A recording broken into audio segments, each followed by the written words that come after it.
Hey, I'm back, and today I thought I'd just go over a new plugin that was released. I was gonna skip this week, but I thought, this is released, and I'm sure some of you don't know about it, so I'll do a little, overview of it. It's MSpectralPan, and basically it's just a panner, but it lets you pan things spectrally, so basically different frequencies you can pan left, right, etc. So let's go over it and see what it does. Look here under stereo, MSpectralPan. So you open it up, it looks like this. It's very basic. It has wet, dry, gain, and then you see spectral settings here, so you can change the buffer sizes, etc. And this will obviously decreasing the resolution amount and increasing the buffer size will cause higher CPU usage. So keep in mind when you're doing this type of thing. And so I'll just let you hear this. I have a synth sound. Here it is dry.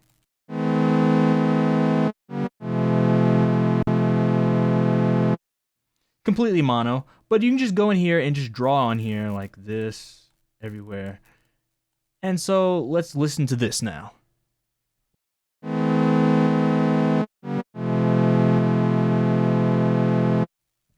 Okay, so I noticed one here. So I saw here in the analyzer, there's something here. So by using the analyzer, you can see which frequencies are there and then adjust it accordingly to get an even wider stereo sound.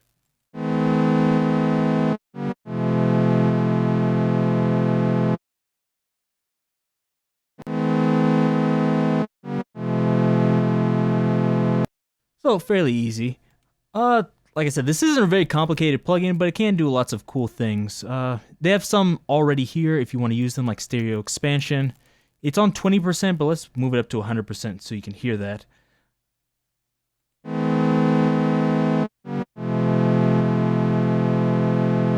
So you can hear that's pretty wide. And there's other ones that are basically the same thing, just different variations of it, depending on how many kind of bands you want there. Let's see. Now let's look at Synth Bass. Do the same thing. This is what it sounds like with it off.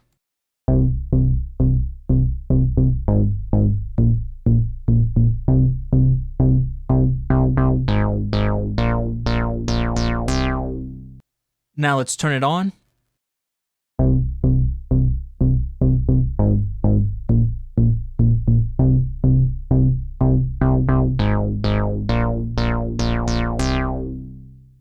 So, that's cool, but I think one of the problems is, I don't want my bass panned, I just want the upper frequency panned, but you can actually do that. So if I go into default here, instead of the free drawing, let's turn that off, and let's add some nodes here.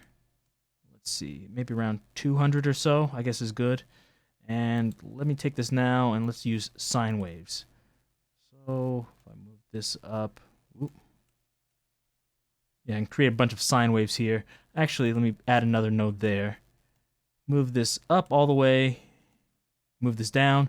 So now all the frequencies above about 200 are, shifted up and down, left and right, I should say. And frequencies below 200 are left alone. So let's hear that.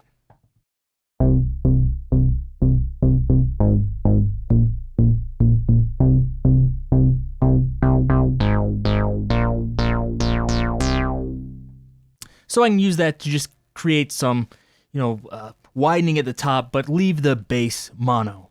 So it's cool for things like that. And I'll do one more. You see the electric piano here. It also has other things like low-end auto pan. Let's see, mid auto pan. So this uses the modulator. And so you can actually do this yourself to do all sorts of interesting things. The normal free version, you can only use these presets, but if you upgrade from the free version, I forgot how much it costs, but anyways, it's not much. And upgrading the free version allows you to add your own modulation and things there if you want to. But enough of that. Let's listen to this, what it sounds like on electric piano. First, with this off.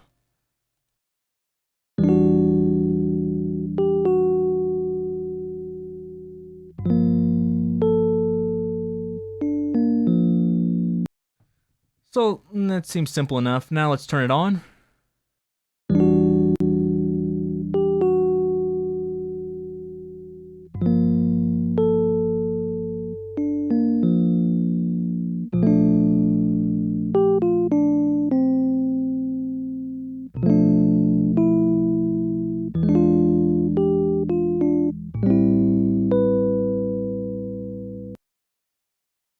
So, as you can hear, it can do all sorts of things. That almost sounds like a rotating speaker effect, but you can do other wilder effects. Here, it's only going with one node, but I actually could add more nodes if I wanted to. Like I could add one here.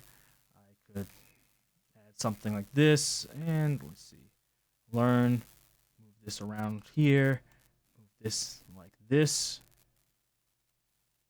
and then I can go in here and even mess with other things. If I don't like this motion, I can invert them here.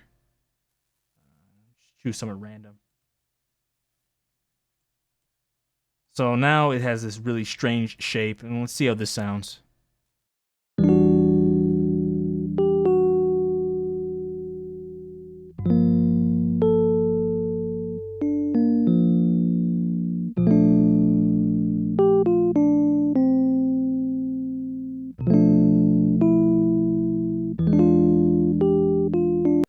So you can come up with all sorts of different shapes yourself. You can move it not only up and down, which I guess is left and right, but you can also move it frequency-wise, etc. You can use it with an envelope if you want to do that. You can have it use a follower, so like if you wanted it to be controlled by velocity, you could do that too. But there's all sorts of things you can do with that, but I don't want to get into it too much. You can download it and check it out yourself. Like I said, it's free, but hope you enjoyed this, and until next time, thanks. See you.